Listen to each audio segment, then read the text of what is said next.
ऐसी अफवाह मंच पर फैली हुई है कि मुझे 5-6 साल से बहुत बुलाया जा रहा था और और मुझसे मिलना बड़ा मुश्किल काम है, मुझे बुलाना बड़ा मुश्किल काम है, लेकिन दरअसल ऐसा था नहीं। ये ज़रूर है कि मैं बहुत संकोची हूँ व्यक्तिगत जीवन में, और जैसे ही मुझे कोई बुलाता है मैं सोचता हूँ कि कैसे मैं मना करूँ, कैसे कोई ठोस वजह बताऊँ कि मुझे ना जाना पड़े, और बता भी देता हूँ, आमतौर पे बच जाता हूँ। पर जो बातें हमारी टीम को एकदम स्पष्ट हैं, उनमें से एक बात यह है कि जो 2 कॉलेज मेरे दिल्ली विश्वविद्यालय में हैं, एक जाकिर हुसैन कॉलेज और एक हिंदू कॉलेज, यहाँ से जब भी निमंत्रण आएगा मैं मना नहीं करूँगा। तो पिछले साल सच में कोशिश हुई, इसी सोसाइटी के जो अध्यक्ष थे, आदित्य तोमर उनका नाम था, वो मिलने भी आए, मैं भी मिला। अच्छा, वाग्मी से थे। हाँ हाँ, 2 सोसाइटीज़, वाग्मी और बुनियाद से लगातार ये प्रक्रिया चल रही थी। तो पिछले साल कुछ ऐसा हुआ कि जब वो चाह रहे थे तब मैं दिल्ली में नहीं था, देश में नहीं था। जब मैं यहाँ था तो शायद यहाँ कोई तिथि बन नहीं पाई थी। इतनी सी बात थी, ऐसा नहीं था कि मतलब मैं उपलब्ध नहीं हूँ। मैं आप सबके सामने खुल के कह रहा हूँ कि हिंदू कॉलेज के लिए मैं हमेशा उपलब्ध हूँ। तो और और हिंदू कॉलेज में आना, हिंदू कॉलेज का एहसान मुझ पे है, न कि मेरा कोई एहसान है यहाँ आने पर। इसलिए मैं लगभग 30 साल के बाद इस कॉलेज में आया हूँ। 1 साल मैं यहाँ पढ़ा हूँ, 1994 से 1995, एमए फाइनल में। उस समय डॉक्टर हरीश नवल यहाँ के एचओडी थे। मुझे थोड़ी सी खांसी की दिक्कत है, बीच बीच में आपको कर्कश आवाज़ें सुनने को मिलेंगी। उसके पहले मैं जाकिर हुसैन कॉलेज में 3 साल ग्रेजुएशन कर रहा था, हिस्ट्री ऑनर्स मैंने किया था। फिर एमए हिंदी साहित्य लेने का फैसला हुआ तो जाकिर हुसैन इवनिंग पूरे विश्वविद्यालय में एक ही जगह एडमिशन हो पाया, क्योंकि ग्रेजुएशन में मेरे पास हिंदी साहित्य नहीं था। वहाँ मैंने 1 साल पढ़ाई की। प्रोफेसर सुधीश पचौरी बहुत प्रसिद्ध अध्यापक है, वो वहाँ थे। प्रोफेसर कमल किशोर गोयनका वो वहाँ थे। फिर 1 साल के बाद मैंने, इसलिए कि एक तो मैं रहता था इसी कैंपस में, हिंदू कॉलेज पास भी था, इसलिए भी कि हिंदू कॉलेज की ख्याति थी हिंदी विभाग में कि सबसे अच्छा अध्यापन अगर होता है तो वहीं होता है। माइग्रेशन लेके आया था। हरीश नवल सर ने मुझे 1-2 डिबेट्स में सुना था, तो वो मुझे पसंद करते थे। मैंने उनसे आग्रह किया तो उन्होंने पूरी मदद की। तब तक मुझे सर के बारे में अंदाजा नहीं था। क्लासेस करने में मेरी रुचि बहुत कम थी, बहुत ही कम। अब क्योंकि मुझे इलेक्शन या कोई सरकारी नौकरी नहीं करनी है तो मैं बिना बात के झूठ क्यों बोलूं। मैंने 3 साल की ग्रेजुएशन में कुल 3 क्लासेस की थी, और और और मुझे इस बात का कोई पछतावा भी नहीं है। पूरी बात स्पष्ट हो तो बेहतर रहता है, आधी बात क्यों। कोई पछतावा नहीं। मैंने 3 क्लासेस की थी। मैंने पूरा मौका दिया था टीचर्स को कि वो मुझे रोक सके, पर वो नहीं रोक पाए। तो मैं मानता हूं कि वो विफल हुए। ये मैं मजाक में कह रहा हूं, इसको अहंकार मत समझिएगा, है ना, मैं मजाक में कह रहा हूं। एमए प्रीवियस से मैं जिस कॉलेज में था वहाँ बहुत बड़े बड़े अध्यापक थे, मैंने जैसे नाम बताया आपको। देश भर में उनकी ख्याति थी। मैं उनसे मिलता भी था, पर क्लास में कभी नहीं गया, क्योंकि मुझे क्लास के नाम से ही अरुचि थी। क्लास के 40, 45, 50 मिनट मुझे लगता था कि कैसे ये समय बीते। फिर मैं फाइनल में आया। मैंने एमए के दौरान विश्वविद्यालय में शायद 5-7 क्लासेस की होंगी। उनमें से एक क्लास मुझे अच्छी लगी। अभी सर का जिक्र नहीं आया, वो उसके बाद आएगा। 5-7 क्लासेस मैंने विश्वविद्यालय में की, अलग अलग अध्यापकों की, प्रसिद्ध अध्यापक थे उनकी क्लासेस की, सब कुछ किया। एक क्लास अच्छी लगी, और वो क्लास विश्वविद्यालय में नहीं, हिंदू कॉलेज में हुई थी। हिंदू कॉलेज में क्लासरूम में नहीं, बगीचे में हुई थी बाहर।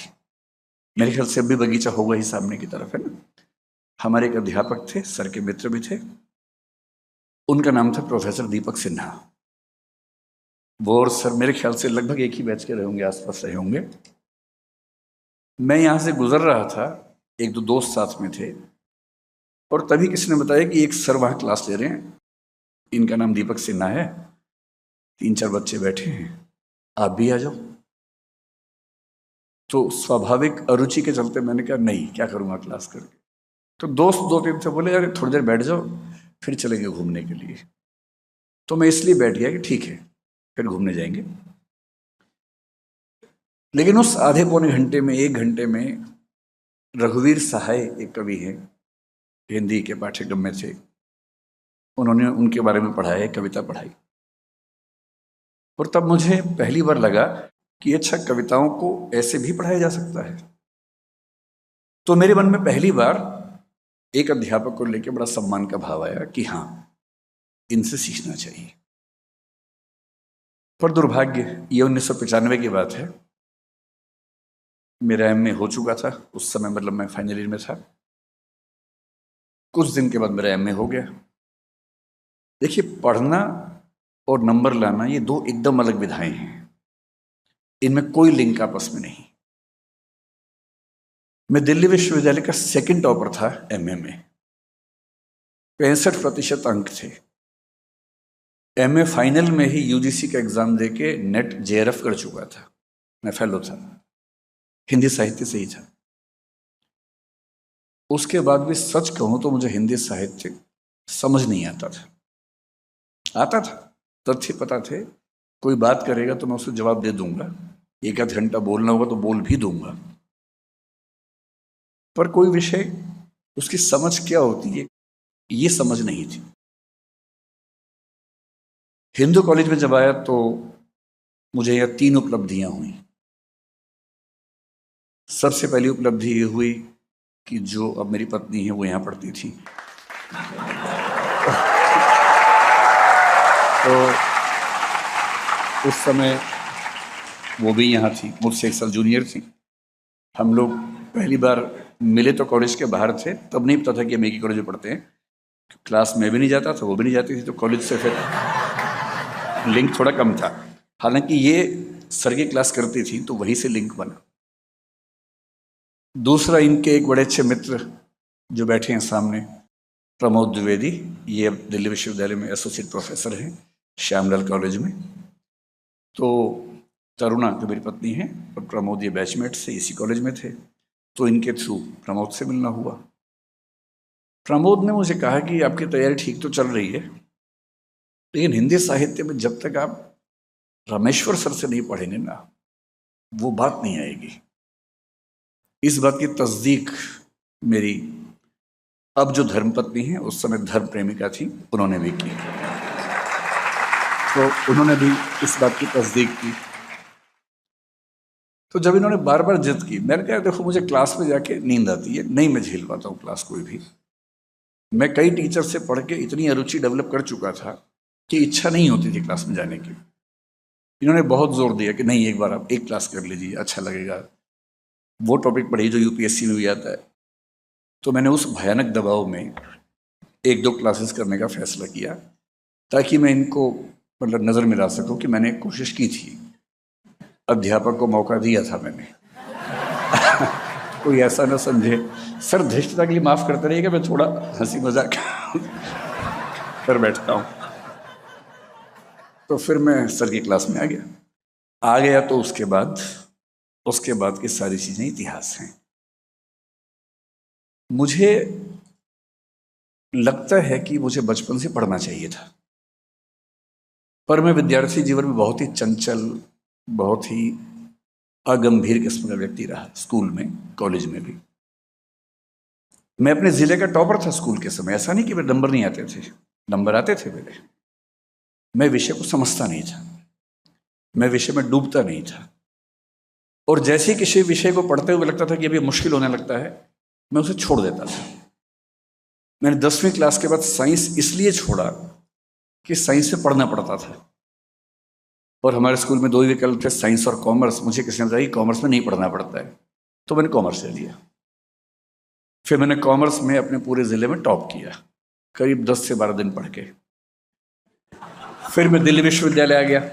मैंने डीयू में आते ही बीकॉम ऑनर्स में एडमिशन लिया, पर 3-4 दिन में लगा कि इसको तो बहुत पढ़ना पड़ता है। मंडल कमीशन उसी समय आया था, आंदोलन का माहौल था जो मुझे प्रिय था बहुत ज़्यादा।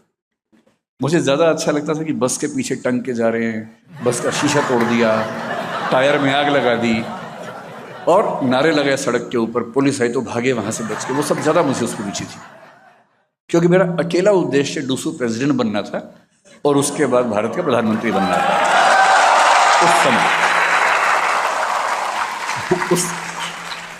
उस बाल मन की बात है जो 17 साल का था, तब की बात मैं कर रहा हूँ।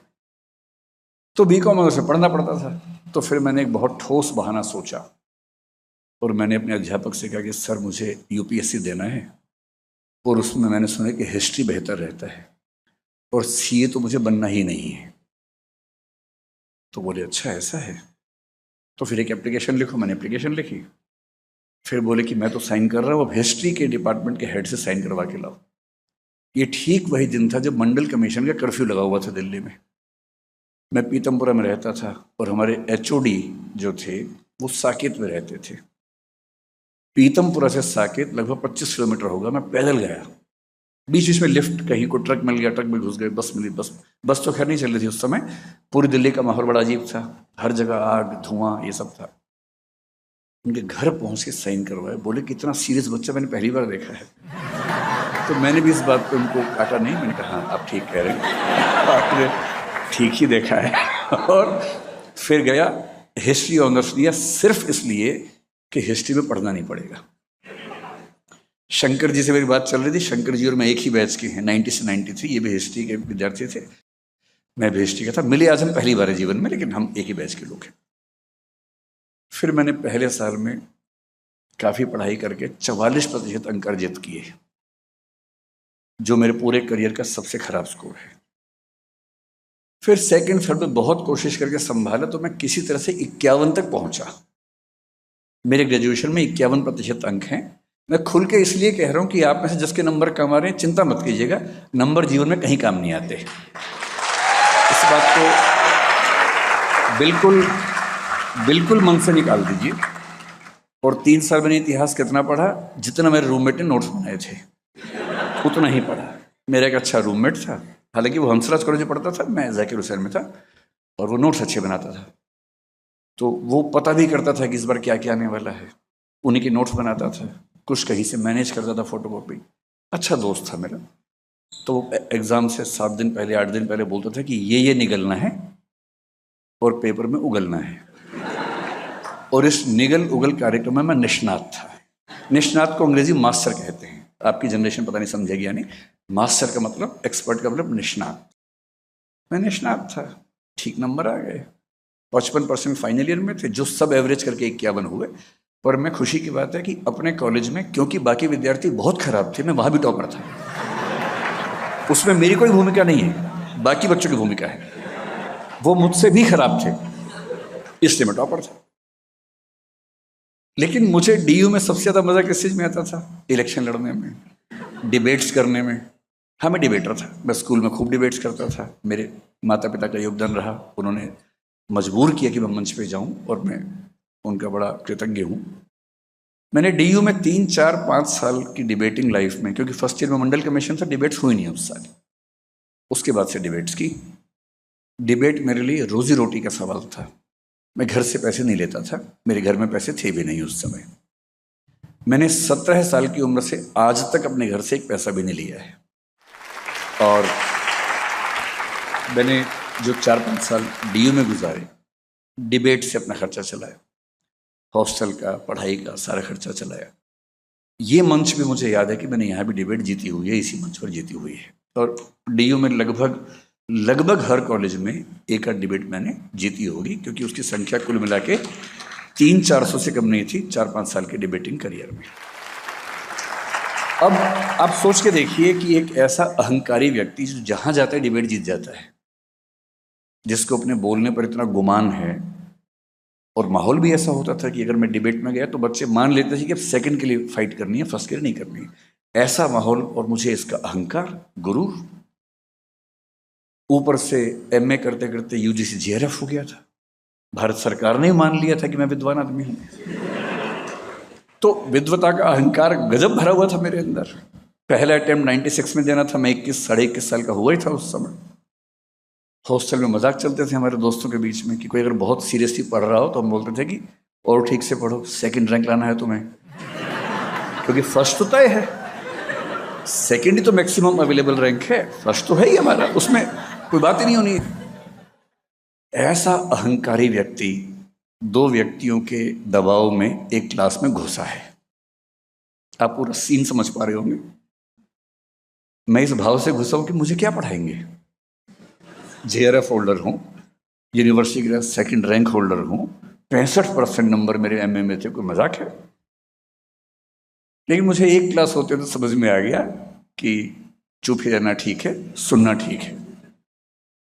और मेरे जीवन में अकेली क्लासेस, मैं बड़े स्पष्ट शब्दों में कह रहा हूं, ग्रेजुएशन की 3 क्लासेस, एमए की 5 से 8 मान लीजिए, 10-11 क्लासेस कुल मिला के, और उसके बाद मैं सर के पीछे पढ़ के मैंने सर के साथ कम से कम 60-70 क्लासेस की होंगी,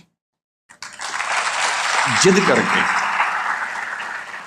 और जब तक मैंने सर से पूरा सिलेबस नहीं पढ़ लिया तब तक मैं बेचैन रहा।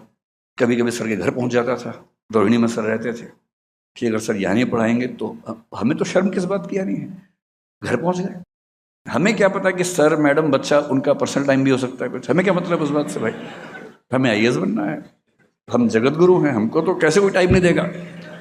तो हम तो बेशर्मी से सर के घर में घुस जाते थे कि सर पढ़ाइए कुछ भी करके, क्योंकि एग्जाम आने वाला है, हम तो बताइए हिंदी आलोचना, हिंदी उपन्यास का इतिहास बताइए पूरा। असाध्य वीणा उस समय नहीं थी, राम की शक्ति पूजा समझाइए, सर्वस्मृति बताइए, अंधेरे में कविता समझाइए। और उन 3 महीनों में जो हुआ, अब मैं उसका थोड़ा सा आपको डिस्क्रिप्शन देना चाहता हूँ। मेरी स्थिति अभी ये है कि मैं जानबूझ के उधर देखने से बच रहा हूँ, मैं जानबूझ के यहाँ देख रहा हूँ। जब मैं 12 साल का था तो मैंने स्कूटर चलाना सीख लिया था। वैसे लाइसेंस की उम्र 18 साल तब भी होती थी, पर हमें पता नहीं था। हम एक छोटे शहर में थे, वहाँ हर व्यक्ति चलाता था 12 साल की उम्र में, तो हम भी चलाते थे। तो 12 में सीखा, पैर नीचे नहीं लगते थे। तो जब घर पहुँचते थे हम पहले हॉर्न बजाते थे, कोई बाहर आके रोकता था स्कूटर को कि उतर जाए उससे। हम ब्रेक लगाते थे, बड़े भाई रोक लेते थे कि चलो उतर जाओ स्कूटर से। हम वैसे चलाते थे स्कूटर 12 की उम्र में। तो मुझे सिखाया था मुझसे जो नेक्स्ट, मैं सबसे छोटा हूँ, 2 बड़े भाई हैं, तो जो बीच वाले भैया हैं उन्होंने सिखाया था। बड़े विनम्र हैं, इतने विनम्र हैं कि उनके साथ मुझे लगता है कि मैं बड़ा भाई हूँ, जबकि वो मुझसे बड़े हैं, क्योंकि वो बहुत विनम्र हैं, बहुत अंतर्मुखी हैं। उन्होंने मुझे सिखाया, बढ़िया सिखा दिया, और मैं फर चलाने लगा स्कूटर। जब 15-20 दिन हो गए तब बड़ी हिम्मत करके मैंने बड़े भैया को बताया कि भैया मैंने स्कूटर सीख लिया है। बोले अच्छा चलो देखते हैं। बड़े भैया वैसे ही जैसे बड़े भैया होते हैं, पिताजी की फोटोकॉपी। तो वो पीछे बैठ के बोले चलाओ। अब 15 दिन का मेरा अभ्यास ठीक ठाक था स्कूटर का, और मैं छोटी गलियों में ऊपर नीचे ऐसे ऐसे करके सब चला चुका था, वीडियो गेम जैसा। अब मैंने स्टार्ट किया, क्लच, आज की जनरेशन पता नहीं क्लच गियर समझती होगी या नहीं, क्योंकि आजकल तो वो जो आप समझते हो तो बटन दबाया और झूम के चल पड़ा। उस समय ऐसा नहीं होता था, उस समय पहले स्टार्ट करना अपने आप एक प्रोसेस था, किक मारनी पड़ती थी, फिर क्लच दबाएंगे, पहला गियर लगाएंगे, फिर धीरे धीरे क्लच छोड़ना, उसी गति से स्पीड देनी है। उनका बैलेंस बहुत ज़रूरी होता था। बैलेंस न बने तो या तो आवाज़ रेस की बहुत तेज आएगी अगर रेस ज़्यादा दी, नहीं तो घच घच घच करके रुक जाएगा स्कूटर।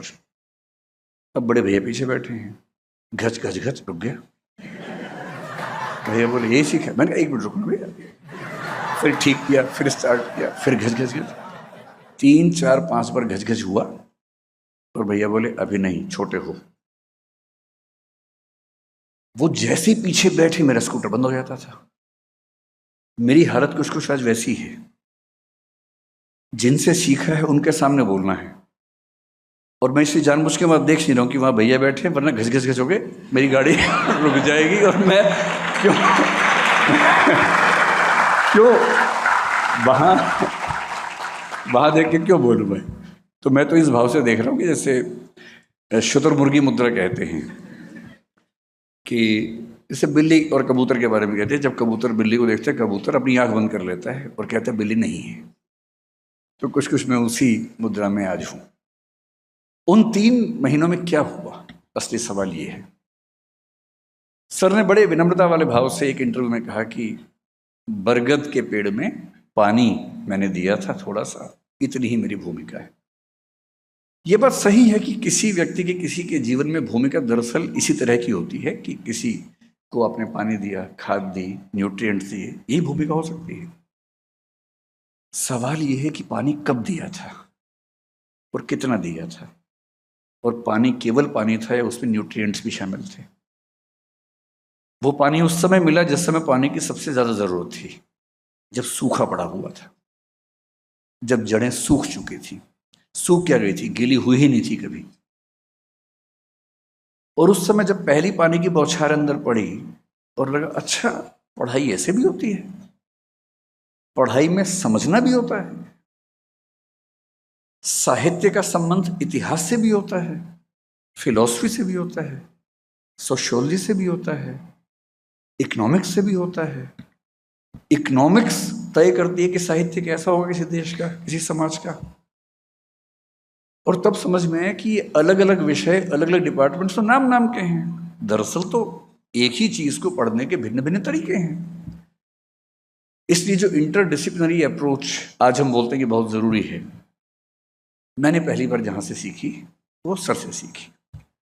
और सर कोई भी विषय पढ़ाते थे तो लगता था कि जैसे चक्षु खुल गए, कि नई कविता या छायावाद। और मैं उस समय लिखने की स्पीड मेरी ऐसी थी कि मैंने सर का एक एक वाक्य लिखा हुआ है, आज तक रखा हुआ रजिस्टर मेरे पास। यहां तक कि सर ने बीच में छींका भी तो मैंने वो भी लिख दिया कि छींक यहाँ पर आई है, कि शायद कोई खास वजह से आई हूँ यहाँ पर भाई, बाद में रिवीजन में आसानी रहेगी। मजाक भी किया, साइड में मजाक भी लिख लिया कि ये मजाक को कोई लिंक होगा इसके साथ, वो मजाक भी याद रहना चाहिए। कई साल तक मैंने वो विषय पढ़ा, वो रजिस्टर्स पढ़े। JRF वगैरह सब होने के बाद पहली बार मुझे साहित्य समझ में आया। अब सीधा योगदान मैं कहूं तो मेरा पहले अटेम्प्ट में सिविल सेवा में सिलेक्शन हो गया। लेकिन ये तो एक मोटा कथन है ना कि सिलेक्शन हो गया।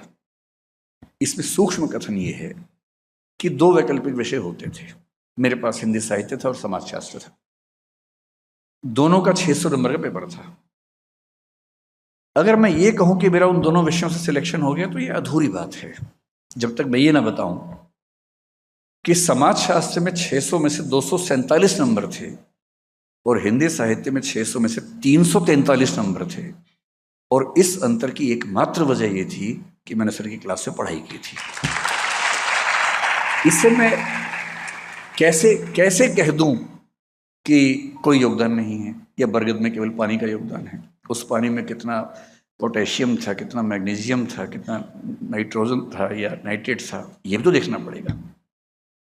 लेकिन ये फिर भी ठीक है, मेरे लिए सिविल सेवक बनना ना मुझे पहले बहुत रोमांच था ना बाद में रहा। मैं तो हरियाणा से हूँ जहाँ IAS का मतलब उस समय लोग समझते भी नहीं थे, अब तो समझने लग गए हैं, तब नहीं समझते थे। तब बोलते थे कि अरे ना पटवारी बनते तो अच्छा रहता, वो ऐसा भाव रहता था। तो मुझे नौकरी से लगाव भी नहीं था, मैंने फिर नौकरी छोड़ भी दी, पढ़ने पढ़ाने की इच्छा हुई। जो असली योगदान है वो दूसरा है। ये तो छोटी बात थी, नंबर आ गए, नोट्स मैंने पढ़ लिए, याद कर लिया, लिख दिया, नंबर आए, बड़ी बात है। एक अच्छी नौकरी मिली, उसका सम्मान आज तक मुझे हर जगह मिल जाता है कि सिविल सर्वेंट रहे हैं, जैसे पता नहीं क्या बात हो गई, लेकिन सम्मान मिल जाता है।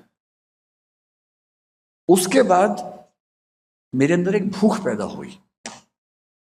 जो व्यक्ति विश्वविद्यालय में केवल इलेक्शन लड़ने के लिए आया हो, उसकी इलेक्शन से अरुचि हो गई। जिसका पर्पस रहा हो कि डूसू प्रेसिडेंट, उसके बाद दिल्ली का CM, फिर भारत का PM बनना है, उसको पार्षद, विधायक और सांसद होने से अरुचि पैदा हो गई। और रुचि किससे से पैदा हो गई? पढ़ने से। अब मुझसे लोग पूछते थे जीवन में क्या करना चाहते हो? पढ़ना चाहता हूं। मैंने UPSC में 2-3 विषय सिर्फ इसलिए बदले कि इसी बहाने इसे पढ़ लूंगा। हालांकि ऐसा करने से मेरी सफलता और मुश्किल होती गई, पर चाहिए किसको थी? नहीं चाहिए थी। समाजशास्त्र पढ़ा, दिमाग खुल गया। फिलॉसफी पढ़ा, दिमाग खुला। पॉलिटिकल साइंस पढ़ा, बाद में एलएलबी किया, लॉ किया, सब कुछ पढ़ने का मन किया। आज भी पढ़ता हूँ। और आज मेरी स्थिति ये कि किसी भी विषय को पढ़ते हुए मैं हर विषय से उसको लिंक कर पाता हूँ, तो इसलिए कि उसका बीज सही समय पर पानी के साथ उस पेड़ के अंदर एक सही माली ने डाल दिया था। और ये तो संयोग की बात है कि मैं जिस ज़माने में 40-45 का हुआ, उस ज़माने में यूट्यूब आ गया, और सर जिस ज़माने में हुए तब यूट्यूब नहीं आया था। इतनी सी बात है। मुझे लोग ज़्यादा जानने लग गए, तो इसमें यूट्यूब का योगदान है, मेरा नहीं। मैं भी एक बंद क्लासरूम में 25 साल से पढ़ा ही रहा था, कौन जानता था, कोई नहीं पूछता था। पर क्योंकि मैं निजी क्षेत्र में हूँ तो वहाँ वीडियो बनाना आसान काम था। कॉलेज में ये संभव नहीं है, व्यावहारिक नहीं है। इसलिए कौन कितना प्रसिद्ध है ये तुक्के की बात है, संयोग की बात है। और प्रसिद्धि से कोई ये समझने लगे कि मैंने बहुत तीर चला दिया है, ऐसा घमंड अगर किसी को हो जाए, उससे बड़ा निपट मूर्ख कोई हो नहीं सकता है। और ये बात जिंदगी में कभी भूलना नहीं चाहिए कि मैं जो कुछ भी हूँ कैसे बना। सर ने मुझे जो कवि सबसे गहराई से पढ़ा है वो कबीरदास थे, और कबीरदास आज तक मेरे प्रिय कवि हैं। मुझे पूरे हिंदी साहित्य में एक कवि चुनना हो, हालांकि दुविधा होती है कबीर तुलसी के बीच में मुझे, फिर मैंने एक कविता सुन ली, उन दोनों के बारे में तो और दुविधा होने लग गई। कैसे कहूँ कि कविता मेरी खींचे नई लकीर, कैसे कहूँ कि कविता मेरी खींचे नई लकीर, मेरे दो दो बाप हुए हैं तुलसी और कबीर।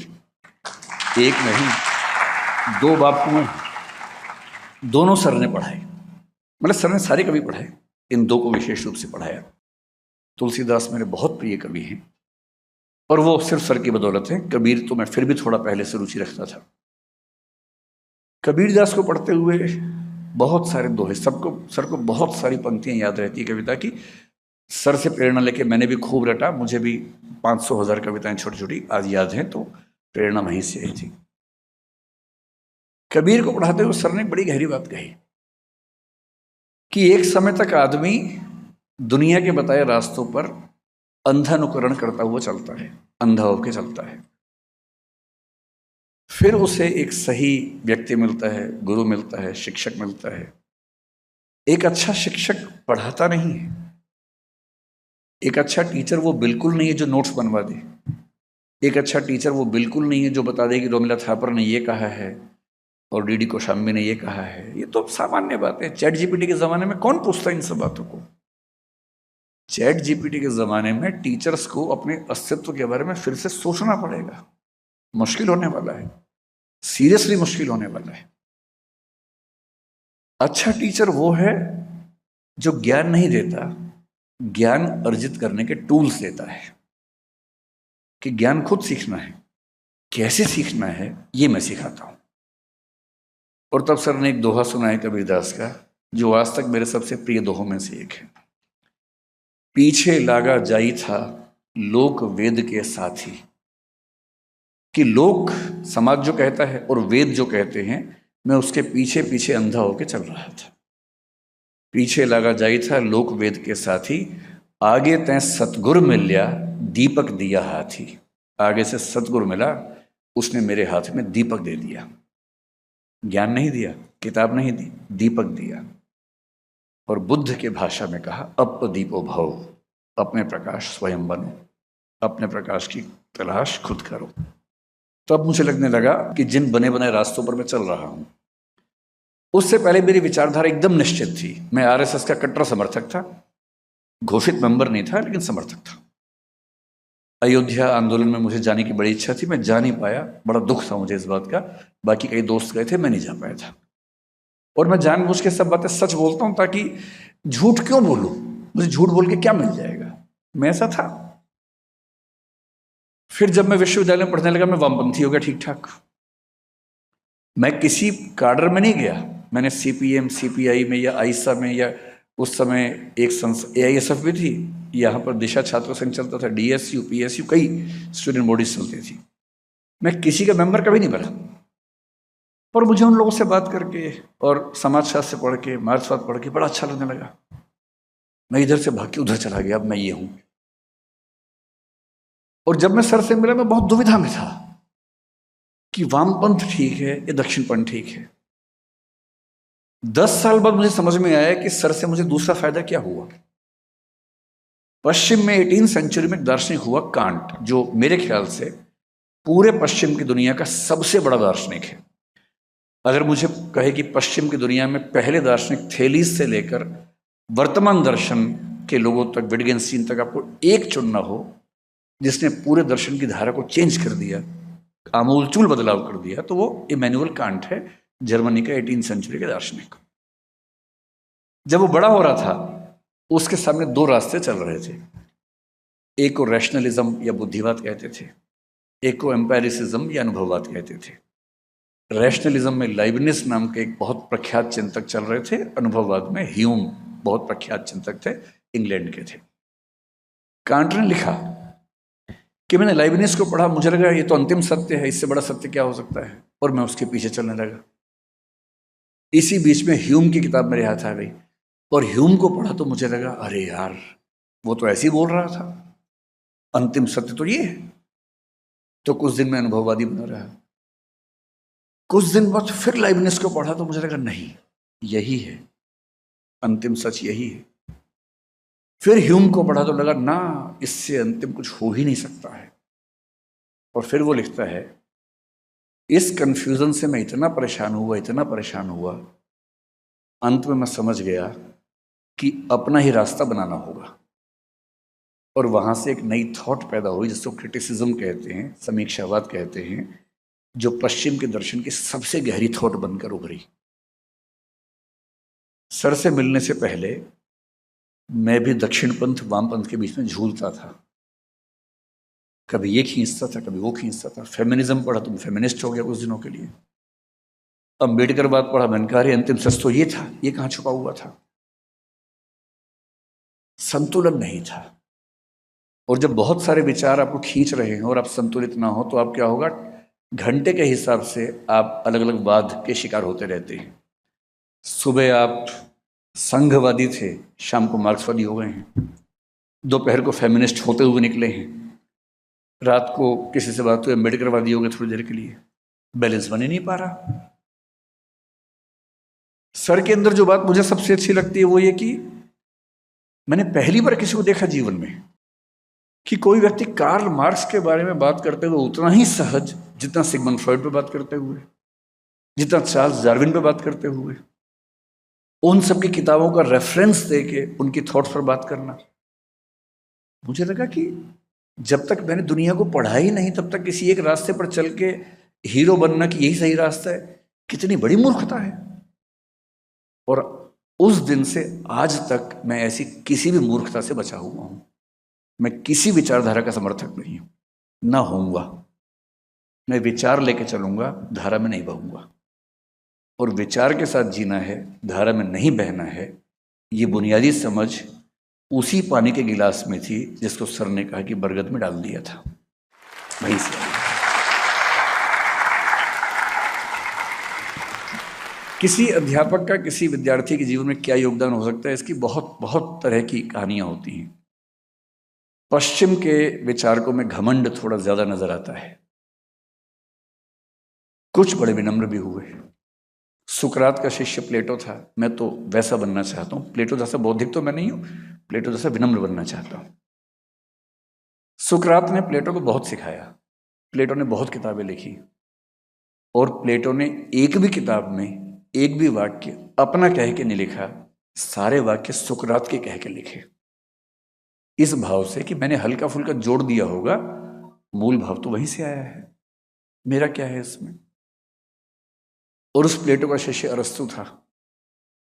उस अरस्तु ने प्लेटो के सारे सिद्धांतों को सिर के बल खड़ा कर दिया। अरस्तु बहुत महान विचारक है, पर उसमें अहंकार भी कम नहीं है। उसने महिलाओं के बारे में इतनी उठपटांग बातें कही, दासों के बारे में इतना खराब खराब लिखा, पर बड़ा विचारक तो था ही। और इसलिए अरस्तु का विद्यार्थी कोई महान विचारक नहीं बना, सिकंदर बना। क्योंकि आक्रामक अध्यापक का विद्यार्थी आक्रामक ही हो सकता है। वो दुनिया को जीतने में लगा रहा, खुद को नहीं जीत पाया। डायोजनीज नाम का दार्शनिक एक बार सिकंदर से उसकी बात चल रही थी। डायोजनीज एकदम मस्त मौला जैसे सर है, कुछ मतलब नहीं दुनिया जहां से, जो बुनियादी जरूरतें हैं पूरी हो रही हैं, पर्याप्त है। डायोजनीस एक सिनिक फिलोसफर था, अमीर आदमी था, सब छोड़ के, बुद्ध की तरह सब छोड़ छाड़ के एक सड़क के पास रखे हुए एक टब के अंदर रहता था, सारी संपत्ति छोड़ के बैठ। उसके पास कुल संपत्ति क्या थी? पानी पीने का एक गिलास और एक आध कपड़ा जो वो पहनता था। एक दिन गिलास चोरी हो गया, तो लोगों ने कहा यार तुम्हारे तो गिलास भी चोरी हो गया। वो बोला यार मजा आ गया मुझे, कल तक मुझे नींद आते हुए ना परेशान रहता था गिलास कोई लेना जाए, अब चला गया, परेशानी ही नहीं हो रही। और रही बात पानी पीने की, जब मैं कल नदी पे गया गिलास भर रहा था, तो पड़ोस में एक कुत्ता आया, वो सीधे पी रहा था, तो मैं भी सीधे पी लूंगा, क्यों गिलास लो बिना बात के। जब सिकंदर ने उसकी ख्याति सुनी, सिकंदर राजा था, तो सिकंदर उसके पास गया। वो आदमी आराम से लेटा हुआ धूप में, सिकंदर सामने आके खड़ा हुआ। सिकंदर बोला मैं यूनान का राजा सिकंदर हूं। उसने यूं देखा, बोला हाँ जानता हूं। बोले मैं आपसे बहुत प्रभावित हूं डायोजनीस, क्या मैं तुम्हारे लिए कुछ कर सकता हूं? उसने कहा हाँ, थोड़ा साइड में हो जाओ, धूप आ रही थी।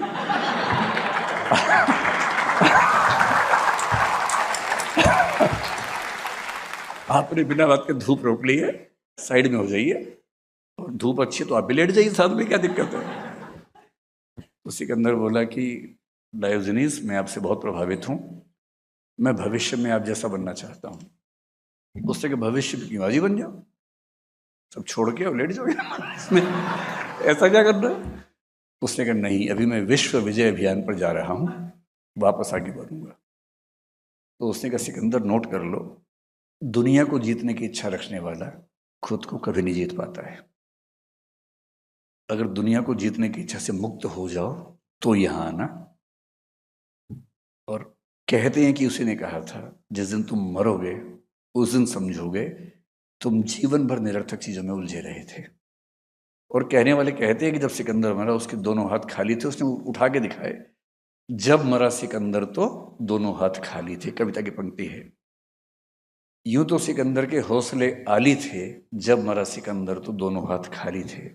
और ये कहानी बन गई कि अंततः डायोजनीस की जीवन दृष्टि ज्यादा बेहतर होती है। भारतीय परंपरा थोड़ी अलग है। पश्चिम में कार्ल मार्क्स मेरा प्रिय चिंतक लंबे समय तक रहा, अभी भी है, पर ये अजीब अहंकारी लोग हैं, समझ नहीं आता है। हीगल के दर्शन से उसने बहुत सीखा, ये मैंने सर से सीखा कि हीगल से उसने क्या सीखा। हीगल ने डायलेक्टिक आइडियलिज्म नाम से एक सिद्धांत दिया, मार्क्स ने उसको डायलेक्टिक मेटेरियलिज्म कर दिया। और फिर कहा कि हीगल ठीक कह रहा था, बस वो सिर के बल खड़ा हुआ था, मैंने उसको सीधा कर दिया। अरे अपने गुरु के बारे में बात करने की तमीज है आपको भाई? आप दुनिया के बहुत महान चिंतक हैं, मान लिया, जिससे सीखा है उसके बारे में ऐसे बात करेंगे? और उसी मार्क से आगे चल के सीखा जॉर्ज लुकास ने, जहां से नियो मार्क्सिज्म पैदा हुआ। और जॉर्ज लुकास क्या कह रहा है? मार्क्स ने सब कुछ ठीक बोला था, बस वो सिर के बल खड़ा था, मैंने उसको सीधा कर दिया। सारे सीधा ही करने में लगे हुए एक दूसरे को। अरे भाई, सीखा है तो विनम्र रहो। मैं भारतीय परंपरा का बड़ा सम्मान करता हूं इस मामले में। यहाँ गुरु का महत्व भगवान के बराबर होता है। ये जरूर है कि ऐसा गुरु होना हर किसी के बस की बात नहीं होती, लेकिन अगर कोई सच में गुरु है, और गुरु शब्द का मतलब क्या होता है? जो हल्का ना हो। गुरु मतलब जिसमें गुरुत्व हो, खींचने की क्षमता हो, भार वहन करने की क्षमता हो, जिसमें वजन हो। गुरु शब्द का शाब्दिक अर्थ ये होता है। अगर कोई सच में गुरु मिलता है, मैं सौभाग्यशाली हूं कि मुझे एक मिले हैं। सर से मैं मिला पिछले 30 साल में 3 बार हूं, और मेरा एनुअल रिचुअल है, टीचर्स डे पे एक लंबा मैसेज बना के सर को भेजता हूं हर बार, और लिखता हूं कि सब कुछ आपसे लिया है, तुक्के मेरे लग गए हैं, लेकिन सारा का सारा लिया मैंने आपसे है। तो उसी रिचुअल से मेरा एक वार्षिक कृतज्ञता ज्ञापन कम से कम होता रहता है, और मुझे तसल्ली मिलती है कि मैं अपनी जिम्मेदारी निभा पा रहा हूं। भारतीय परंपरा में कबीर दास ने, जो कबीर सर के प्रिय कवि भी हैं, मेरे प्रिय कवि भी हैं, जब बैच खत्म हुआ तब मुझे कबीर के एक दोहे का मतलब और गहराई से समझ में आया। मैं फिर कह रहा हूं कि हिंदी साहित्य के नोट्स मैंने बना लिए थे, पढ़े, मैं सफल हो गया, नौकरी मिल गई, बड़ी बात है, फिर भी छोटी बात है, इतनी बड़ी बात नहीं। मैंने भी कई बच्चों को नोट्स बनवाए, पढ़ाया, उनमें से लोगों ने नोट्स याद किया, IAS बन गए। एक अर्थ में बड़ी बात है, पर ये बहुत बड़ी बात नहीं है। ठीक है, हो गया, ऐसी क्या खास बात है। कबीर बहुत परेशान होने के बाद गुरु से बोलते हैं कि मुझे बस मंत्र दो भाई, जीवन कैसे जीना है। तब शायद उनके गुरु ने कुछ मंत्र दिया, और तब कबीर लिखते हैं, सतगुरु हमसु रीझ कर कहया एक प्रसंग, बरस्या बादर प्रेम का भीज गया सब अंग। सतगुरु ने हमसे खुश होकर एक ऐसी बात कही, ऐसा लगा कि प्रेम का बादल फट गया हो और सारे अंग भीग गए। तो यहां प्रेम को ज्ञान कर सकते हैं। सतगुरु हमसु रीझ कर कहया एक प्रसंग, बरस्या बादर ज्ञान का भीज गया सब अंग। और वो जो एक इंटरडिसिप्लिनरी अप्रोच, जिज्ञासा, हर विषय को समझने की अकुलाहट, वो सब चीज़ें जब मिली, और मैं सोचता हूँ कि मैं कैसे धन्यवाद करूँ। पहली बार मुझे मौका मिला कि मैं सबके सामने ये सब बातें बोल सकूँ, वरना मैं अंतर्मुखी हूँ, सर मुझसे भी ज़्यादा अंतर्मुखी हैं। तो मैं सोचता हूँ कि अगर हम दोनों अकेले मिलें तो क्या होगा।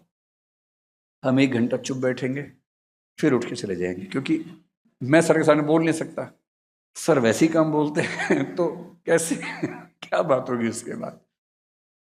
तो तुलनाओं में कहना हो तो अध्यापक की भूमिका एक तो होती है रत्नावली जैसी, तुलसीदास के साथ जो हुआ था। तुलसीदास बहुत महान कवि हैं, लेकिन शुरू से नहीं थे, पत्नी के प्रेम में अंधे थे। पत्नी के प्रेम में अंधा होना बुरी बात है कि अच्छी बात है, पता नहीं आज का जमाना क्या सोचेगा, लेकिन वहां ऐसा माना गया कि थोड़ा ज्यादा अंधापन हो गया था। इतने अंधे हो गए थे कि पत्नी एक दिन बोली कि मायके जा रही हूं, या भाईके जा रही हूं, मतलब भाई के घर जा रही हूं।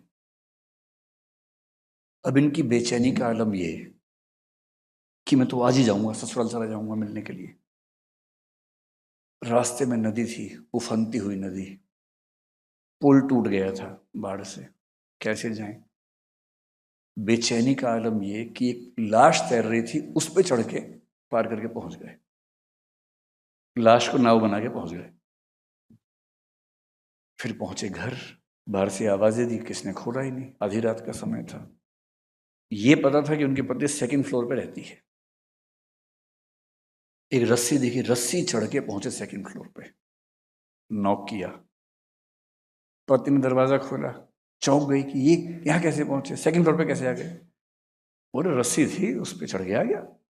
रस्सी, बाहर जाकर देखा रस्सी नहीं, सांप था वो। आदमी जब अंधा होता है प्रेम वासना में, तो सांप पे चढ़ के सोचिए कोई जा रहा है। तब पत्नी ने ऐसी फटकार लगाई, बोले जितनी आसक्ति मेरी देह से है, उसकी 1% भी राम से होती ना, तुम्हारा जीवन बेहतर हो गया होता। वहां से टर्निंग पॉइंट आता है, वो जाते हैं चित्रकूट, और उस चित्रकूट में रहना शुरू करते हैं, वहां रह के साधना करते हैं। तब राम और हनुमान से उनकी कहते हैं कि एक स्वप्न में मुलाकात होती है, वहां से रामचरितमानस पैदा होती है, हनुमान चालीसा पैदा होती है। अब रत्नावली से बाद में कोई पूछे आपका क्या योगदान है, वो कहे कि मैंने तो खाली डांटा था एक बार, या सर कह रहे खाली पानी डाला था थोड़ा सा। और वो डांट कितनी क्रांतिकारी है, विद्योत्तमा न डांटती कालिदास को तो वो कभी कालिदास न बनता। एक मूर्ख किस प्रकार व्यक्ति बना रहता जीवन भर, विद्योत्तमा की डांट ने ही उसको कालिदास बनाया। और एक आखिरी उदाहरण जो मुझे सबसे प्रिय है, डॉक्टर अंबेडकर ने लिखा है। अंबेडकर ने जब 10वीं क्लास पास कर ली, वो अपने परिवार, संयुक्त परिवार, अपने पूरे मोहल्ले के पहले व्यक्ति थे जिसने 4थी क्लास पास की थी। 4थी क्लास पास हुई तो बड़ा मतलब माहौल बन गया कि किसी बच्चे ने 4थी क्लास पास की है, ऐसा परिवार था उनका। करते करते 10वीं क्लास पास कर ली। जब 10वीं क्लास पास कर ली तो उनके एक अध्यापक थे, डॉक्टर कृष्ण जी अर्जुन केलुस्कर कहते हैं उनको। केलुस्कर जी ने कहा कि तुम पढ़ने में इतने अच्छे हो, अपने समाज में सबसे अलग हो, शायद ही कोई बच्चा है जो इतना गहराई से पढ़ता है, मैं तुम्हें किताब देता हूं पढ़ने के लिए। अपनी लिखी हुई एक किताब दी जिसका नाम है गौतम बुद्धाचे चरित्र, मराठी किताब है। 1907 की बात है, 1898 में किताब लिखी थी उन्होंने। 1907 में अम्बेडकर ने 10वीं क्लास पास की तो किताब दी। मराठी में गौतम बुद्ध की जीवनी है। और गौतम बुद्ध की जीवनी एग्जैक्टली वो नहीं जो हम सुनते हैं, उसमें कुछ कुछ थोड़े चेंजेस हैं। वो कभी चेंजेस विस्तार में बात करेंगे, उसके बारे में मौका मिलेगा तो। डॉक्टर अम्बेडकर क्या कहते हैं? वो लिखते हैं कि मेरे जीवन का टर्निंग पॉइंट वो किताब थी। वो किताब मुझे न मिलती तो मैं वो न होता जो आज दुनिया मुझे जानती है। इसलिए एक महान अध्यापक वो होता है जो अपने विद्यार्थी के अंदर जिज्ञासा पैदा करे, अपने विद्यार्थी को अंतर्दृष्टि दे, अपने विद्यार्थी को एक बेहतर मनुष्य और बेहतर साधक बनने में प्रेरणा दे। इन्हीं शब्दों के साथ ये कहते हुए कि मैं कितना भी कह लूं उस एहसान के नज़दीक भी नहीं पहुंच पाऊंगा जो मुझ पे है। भाषा की अपनी सीमा होती है, उन सीमाओं के तहत जो कहना संभव था वो मैंने कहा। असाध्य वीणा कविता में अज्ञेय का प्रियंवत जब वीणा बजा देता है तो लोग उसको थैंक यू बोलते हैं कि आपने कमाल कर दिया, आज तक कोई नहीं बजा पाया, आपने वीणा बजा दी। तो वो ईमानदारी से कहता है पूरी सभा के सामने, श्रेय नहीं कुछ मेरा, मैं तो डूब गया था स्वयं शून्य में। वीणा के माध्यम से अपने को मैंने सब कुछ को सौंप दिया था। सुना आपने जो वह मेरा नहीं, न वीणा का था, वह तो सब कुछ की तथता थी। वह महाशून्य, वह महामौन, अनाप्त, अद्रवित, अप्रमेय, शब्दहीन जो सब में गाता है। और कविता की अंतिम पंक्ति है कि उठ गई सभा, सब अपने अपने काम लगे, युग पलट गया। मैं भी अंतिम पंक्ति यही कहूंगा, आज का भाषण भी जो आपने सुना है वो भी मेरा नहीं था, वो भी यहां से आया है। धन्यवाद।